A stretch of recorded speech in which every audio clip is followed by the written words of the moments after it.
माझ्या ठाणे जिल्ह्यानं जी माया माझ्यावर केली ती माया अद्वितीय आहे आणि त्यांच्या ऋणात मला बीडकर किंवा नांदेडकर होता येणार नाही. मी ठाणेकरच राहणार आहे. एवढं मी फक्त आपल्याला सांगू इच्छितो. म्हणून त्या दोन्हींची मी माफी मागतो.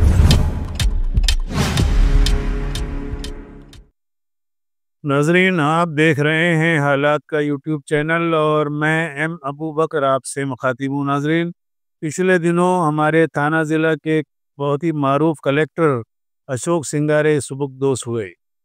नाजरीन, कभी कभी कुछ लोग अपने किरदार, खिदमत और आजिज़ी से दिलों में ऐसी जगह बना लेते हैं जो वक्त के साथ मिटता नहीं बल्कि नक्श बन जाता है। महाराष्ट्र के ज़िला थाना के ज़िला कलेक्टर अशोक सिंगारे अब अपने ओहदे से सुबुकदोश हो चुके हैं।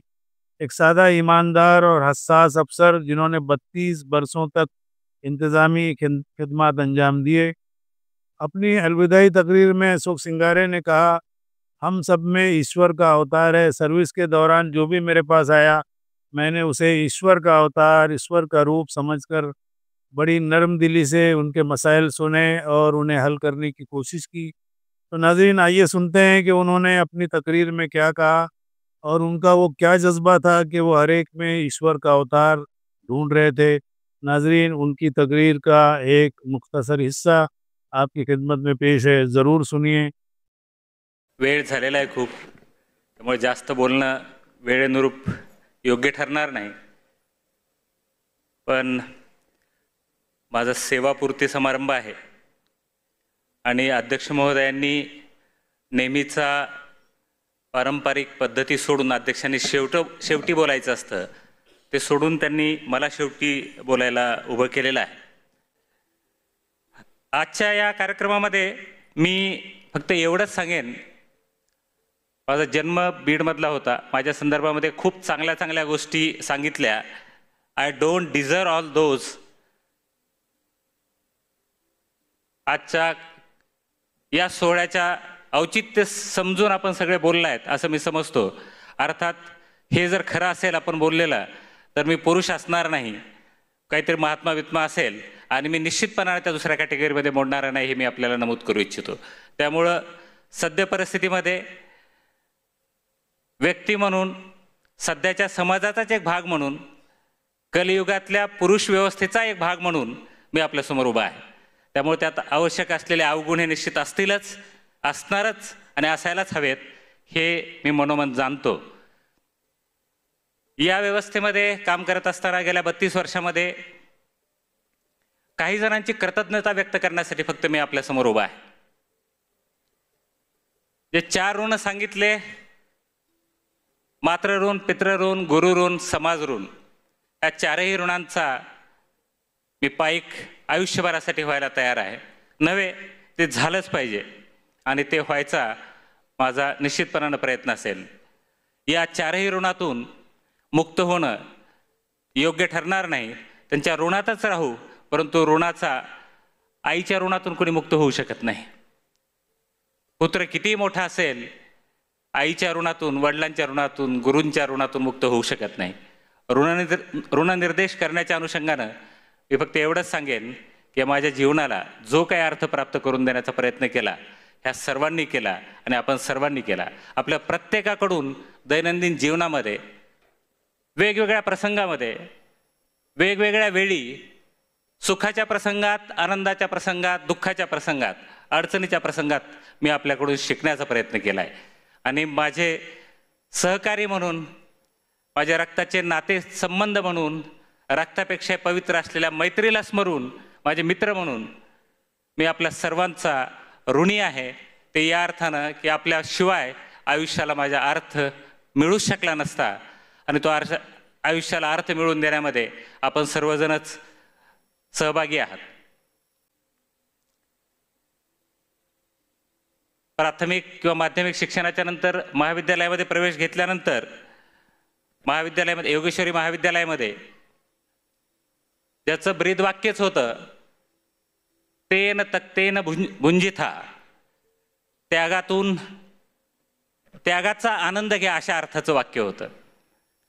कदाचित माझी मनोभूमिका या पद्धतीचे होण्याच्या पाठीमागं तेन तक्तेन भुंजिता या वाक्याचा निश्चितपणानं काहीतरी वाटा असणार आहे. अहम ब्रह्मास्मी हे शब्द मी जाणतो, त्याचा अर्थही मी जाणतो. आपल्या सर्वांमध्येच ईश्वराचा अवतार आहे, ईश्वराचा अंश आहे आपल्या सर्वांमध्येच. तो अंश आपण जाणून त्या समोरचा आत्मा हाच ईश्वराचा अवतार आहे असं समजून माझ्या सेवेचा कदाचित मोटिवेशन ते असू शकेल. त्यामुळं आपण जे उल्लेख केला, मी रागावलो नाही किंवा मी हसतच राहिलो, स्मितहास्य करत राहिलो, त्याच्या पाठीमागं स्मितहास्य करत राहिलो स्मिता त्याच्या पाठीमागं अहम ब्रह्मास्मी हे तत्व कदाचित असू शकेल. या तत्वाचा पुरस्कर्ता महाविद्यालयीन जीवनामध्ये गेल्यानंतर मी कृषी महाविद्यालयामध्ये जेव्हा गेलो तेव्हा कृषी मूलम ही जीवनम हे तत्व आधारित त्या महाविद्यालयाचा बोधवाक्य हे होतं, कृषी मूलम ही जीवनम. पुन्हा शेती व्यवस्था, शेतकरी, ग्रामीण कारागीर यांच्या प्रती जे सहानुभूती निर्माण झाली असेल तर या ब्रीदवाक्याचा त्याच्या पाठीमागं कुठं ना कुठं तरी हात असेल असं मला वाटतंय. त्यामुळं ही जी सगळी व्यवस्था आहे किंवा माझी जी कामाची पद्धत असेल, चांगलं वाईट, त्यातून काही प्रश्न सुटले, काही निर्माण झाले, काही कमी झाले, या सगळ्यामध्ये फक्त निष्पाप निष्कर्म पद्धतीनं सेवा करावी हा माझा एक स्थायीभाव होता. त्यामध्ये कितपत यशस्वी झालो किंवा यशस्वी झालो असा माझा दावा निश्चितपणे असणार नाही. शिकणं कधीच थांबलेलं नाही, थांबणारही नाही, थांबायचंही नसतंय. मात्र एका गोष्टीसाठी मला माफी मागायची आहे, बीडची. माझी जन्मभूमी बीड आहे, मात्र मला कर्तृत्व काहीच तिथं दाखवता आलं नाही. त्याबद्दल खंत आहे, माफ करा बीडकरांनो. दुसरं माफी मागायची आहे नांदेडकरांची.